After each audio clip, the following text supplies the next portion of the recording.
Nisimgħu ħafna b'inklusività u metodi ta' kif għandu jiġi rikonoxxut is-sem ta' persuni b'abiltajiet differenti. Xi dawturija perfetta ta' dan hija l-inizjattiva li ttieħdet mill-uffiċju tal-Prim Ministru li se jkun qed juża tpingijiet imħejja minn atleti bi bżonnijiet speċjali biex jintbghatu bħala kartolini tal-Milied. Dan tħabbar it-tnejn filgħodu f'konferenza tal-aħbarijiet indirizzata mill-Prim Ministru Joseph u Martu Michel Muscat li hija wkoll iċ-chairperson ta' Marigold Foundation.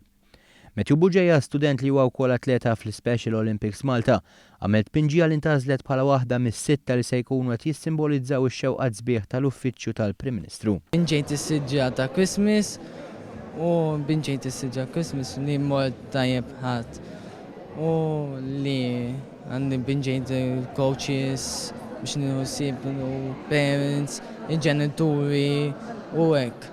U ħadd semni. Kemm ilek tpinġinti? Really, 10 years. U l-isport kemm jgħinek? Meta Jgħinek ħafna biex binġi. L-atleti kollha li ħadu sehem f'din il-kompetizzjoni ingħataw rikonoxximent permezz ta' ċertifikat li ġie ppreżentat mill-Prim Ministru li faħħar din l-inizjattiva u l-mod ta' kif dawn it-tfal irnexxielhom joħolqu tipi differenti ta' arti li fihom jispikkaw il-forom differenti tal-isports.